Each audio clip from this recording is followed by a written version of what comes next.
Castle Hill Cider is the first American company to use egg-shaped Georgian clay vessels called kvevri to ferment and age some of its hard ciders. Used in the Caucasus region of Eurasia for centuries, the kvevri sparked the interest of cider maker and orchard manager Stuart Medenin. It was after reading Austrian philosopher Victor Schauberger's ideas about biomimicry, how natural shapes and materials best nurture and preserve life forms, that Medenin decided to take a chance on ancient jugs. So when I found out that the ancients, when they first started making wine in Georgia, used something that so fit with what he said, I thought that was just absolutely fascinating. And additionally, just all the history of 7,000 to 8,000 years of making wine this way, the way wine was first made, and it's also so sustainable.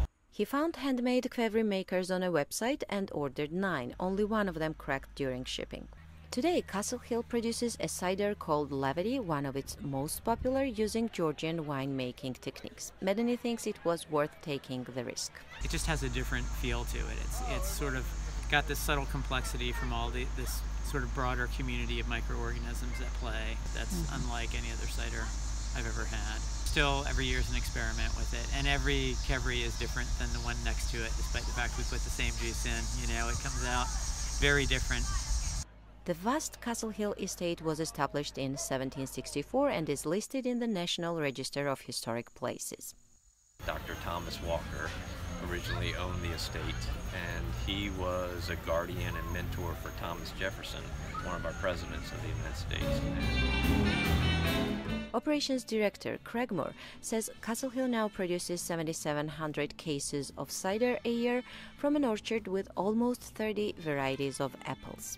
The flavors and the palate of the different ciders are significantly different, so that you can tell what kind of apples they came from and the various processes they used. Oh, I love the Levity. It's the one that's made in the kvevris, the clay pots. It's the one that I find to be the most like sort of a Prosecco or a white wine. So yeah, the Levity is my favorite, definitely. The kvevri winemaking method, recognized by UNESCO as part of the intangible heritage of humanity, has made its successful debut in the United States by becoming a part of Virginia's cider story. Maya Kay, VOA News, Charlottesville, Virginia.